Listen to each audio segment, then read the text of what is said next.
ഇറാന്റെ പുതിയ ഭരണ സംവിധാനത്തിന്റെ പ്രസിഡന്റ് വെടിനിർത്തൽ ആവശ്യപ്പെട്ടതായി US പ്രസിഡന്റ് ഡൊണാൾഡ് ട്രംപ്. പുതിയ പ്രസിഡന്റ് മുൻഗാമികളെക്കാൾ ഭീകരമനോഭാവം കുറവുള്ളവനും ബുദ്ധിശാലിയെന്നും ട്രംപിന്റെ സമൂഹമാധ്യമ പോസ്റ്റ്.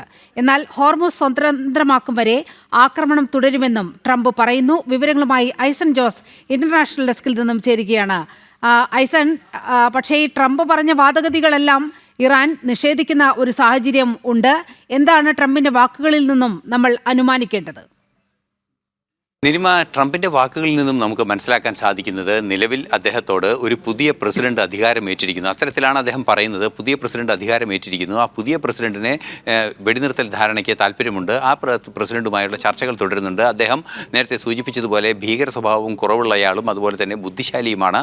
അദ്ദേഹത്തിൻ്റെ മുൻഗാമികളെക്കാൾ അത്തരത്തിലുള്ള കഴിവുകളുള്ള ഒരു വ്യക്തിയാണ്, പ്രത്യേകതകളുള്ള ഒരു വ്യക്തിയാണ് എന്നാണ് അദ്ദേഹം പരാമർശിച്ചിരിക്കുന്നത്. ഇത് ആരെക്കുറിച്ചാണ് പരാമർശിച്ചിരിക്കുന്നതെന്ന് ഒട്ടും വ്യക്തമല്ലാത്തൊരു സാഹചര്യം തന്നെയാണ് നിലനിൽക്കുന്നത്. അതുപോലെ തന്നെ മറ്റൊരു പ്രധാന വിഷയവും അദ്ദേഹം പറയുന്നത് ഹോർമുസ് കടലിടുക്കിലെ ആ സംഘർഷം ഒഴിവാക്കാതെ ഈ പ്രശ്നങ്ങളൊന്നും പരിഹരിക്കപ്പെടില്ല എന്നൊരു നിലപാടും തുടർച്ചയായ ആക്രമണം തുടരുമെന്നൊരു നിലപാടുമാണ് അറിയിച്ചിരിക്കുന്നത്. ഇന്ന് രാവിലെ പറഞ്ഞത് ഹോർമുസിൽ നിന്നും പിന്മാറുന്നു, ഹോർമുസിലെ സുരക്ഷ സ്വയം നോക്കേണ്ടതാണ്, അതുവഴി എണ്ണ കടത്തിക്കൊണ്ടുപോകുന്ന രാജ്യങ്ങൾ എന്ന് കൃത്യമായൊരു നിലപാട് പറഞ്ഞ ട്രംപ് തന്നെയാണ് ഇക്കാര്യം വീണ്ടും പറഞ്ഞിരിക്കുന്നത് എന്നതാണ് വ്യക്തമാകുന്നത്. അതുപോലെ തന്നെ ഈ ആക്രമണം നിർത്തേണ്ടതുണ്ട് എന്നും കൃത്യമായി ട്രംപ് തൻ്റെ സമൂഹ മാധ്യമ പോസ്റ്റിൽ പറയുന്നുണ്ട്. അതുപോലെ തന്നെ അതിനെ സ്വാഭാവികമായും നീലിപ സൂചിപ്പിച്ചതുപോലെ ഇറാൻ ഇക്കാര്യം അടിസ്ഥാനരഹിതമായ ഒരു നിലപാടാണ്.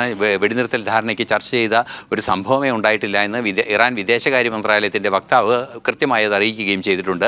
ഈ ഒരു സാഹചര്യം നിലനിൽക്കുമ്പോൾ ആരെയാണ് ട്രംപ് ഉദ്ദേശിക്കുന്നത് എന്നത് സംബന്ധിച്ചൊരു വ്യക്തത ഇതുവരെ വന്നിട്ടില്ല എന്നതാണ് യാഥാർത്ഥ്യം.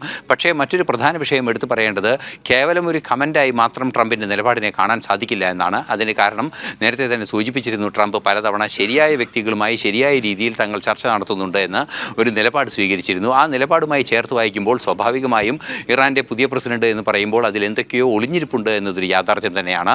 എന്ത് തന്നെയായാലും നിലവിലെ സാഹചര്യത്തിൽ അവിടെ നടന്നുകൊണ്ടിരിക്കുന്ന കൃത്യമായ രാഷ്ട്രീയ നീക്കങ്ങളും സൈനിക നീക്കങ്ങളും അല്ലെങ്കിൽ IRGCയുടെ നീക്കങ്ങളും എല്ലാം തന്നെ വൻ തോതിൽ പുരോഗമിക്കുന്ന ഒരു സാഹചര്യം ഇറാനിൽ പുരോഗമിക്കുമ്പോൾ, ഇറാനിൽ നടക്കുമ്പോൾ ഇറാനിലെ ആക്രമണം അതിശക്തമായി, അതായത് ഇറാന്റെ ഇലക്ട്രിസിറ്റി ജനറേഷൻ കേന്ദ്രങ്ങളിൽ മാത്രമാണ് ആക്രമണം നടത്താതിരിക്കുക എന്ന നിലപാടായിരുന്നു ട്രംപ് അറിയിച്ചത്. മറ്റ് കേന്ദ്രങ്ങളിൽ അതിശക്തമായ ആക്രമണം തുടരുകയും ചെയ്യുന്നുണ്ട്.